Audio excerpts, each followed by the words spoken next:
अस्सलाम वालेकुम। मौजूदा सूरत हाल जो हमारे मुल्क भारत में हुई है, तो हम जमी खुद्दाम ख्वाजा हुज़ूर गरीब नवाज़ रहमतुल्लाह अलैह अजमेर शरीफ से एक पैगाम देना चाहते हैं मुसलमानों को कि संविधान के दायरे में रह के अपनी आवाज़ बुलंद करना सीखें। और जो भी कभी भी दीन व मिल्लत के मामलात हुए हैं, चाहे वो नामूस रसूल का मामला हो सल्लल्लाहु अलैहि वसल्लम या अहले बैत अतार का, बारगाह हुज़ूर गरीब नवाज से हमेशा आवाज़ उठी है। लेकिन अफसोस, जिनका के दायरा सब में वसी है, दरगाह और ख़ानकाहों का भारत में और बरसगीर में, यहाँ से खामोशी क्यों है? निकल कर ख़ानकाहों से अदा कर रस्म शब्बीरी। और ये वक्त मसक़ी इख्तिलाफ़ात का नहीं है। मसक़ी इख्तिलाफ़ात को दरकिनार रखते हुए, बाला ताक़ रखते हुए हमें कौम व मिल्लत के लिए आवाज़ उठानी है। बेशक हम इस चीज़ की सख्त मजम्मत करते हैं जो महरौली शरीफ में बाबा कुतुबुद्दीन बख्तियार काकी रहमतुल्लाह अलैह के कुर्ब जवाहर में जो 700 और 800 साल पुरानी मस्जिद, मदरसा, कब्रस्तान ढाए गए हैं, हम उसकी सख्त मजम्मत करते हैं। ये उस दौर के कब्रस्तान थे जो बाबा कुतुबुद्दीन बख्तियार काकी, जो हुज़ूर गरीब नवाज के जानशीन हैं, उनके हम असर थे, खुलफा थे और मुरीदीन थे। उत्तराखंड में जो कुछ जुल्म हुआ, 14 फरवरी की तारीख थी कोर्ट की, उससे पहले ही आके नगर निगम ने सब सत्यानाश किया। बाकायदा मशीन गन चलाई गई मुसलमानों पे और जुल्म व मज़ालिम उठाए जा रहे हैं। हमें वो यूसीसी बर्दाश्त ही नहीं है जो हमारी शरीयत में मदाखलत करता हो।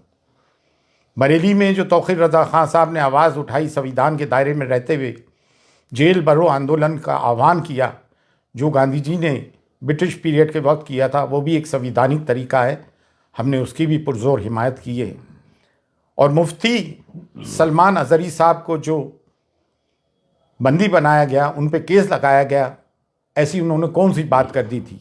और ATS को इसमें हायल कर दिया गया।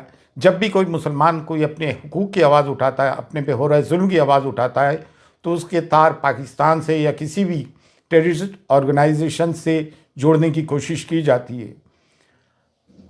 सब्र की, सहनशीलता की एक इंतहा होती है। गुज़िश्ता 10 साल से मीडिया एंटी इस्लाम और एंटी मुस्लिम उस पर कारमंद है।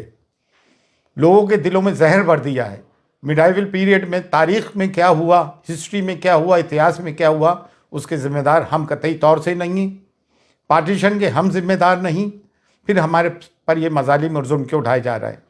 हिंदुस्तान में डाइवर्सिटी है, तमाम फूलों का एक गुलदस्ता है। सिर्फ एक गेंदे का फूल ही क्यों?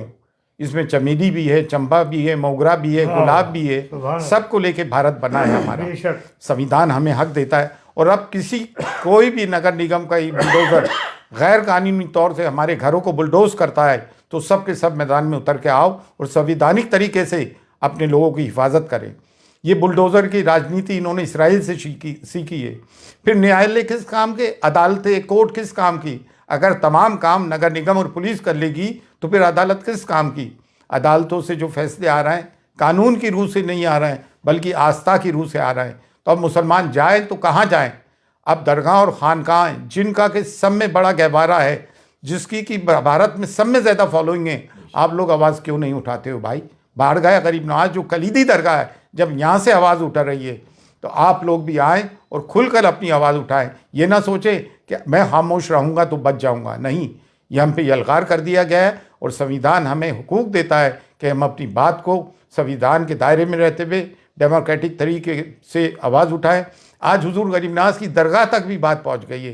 हुजूर गरीब नवाज की शान में गुस्ताखियाँ हो रही हैं। हमारे नबी करीम सल्लल्लाहु अलैहि वसल्लम की शान में गुस्ताखियाँ हो रही हैं। कब तक मुसलमान बर्दाश्त करेगा? और अगर मुसलमानों की इबादत गाहों पे बुलडोज़र चलने के बाद भी मुसलमान चुप है, तो इससे बढ़ के मुर्दारी क्या होगी? लेकिन अल्हम्दुलिल्लाह अब मुसलमान जाग गया है, हम सब जाग गए हैं। बारगाह हुजूर गरीब नवाज से भी सदा बुलंद होती आई है और अब पुरजोर बुलंद हो रही है कि उठो और उठ के जुल्म के ख़िलाफ़ आवाज़ उठाओ। अगर अपने आप को हुसैनी कहते हो और जुल्म के ख़िलाफ़ आवाज़ बुलंद नहीं करते हो, तो तुम कैसे हुसैनी हो?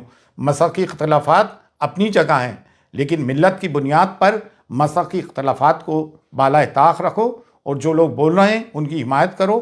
आओ और बोलो मुसलमानों के जुल्म के ख़िलाफ़। फ़ी अमानिल्लाह।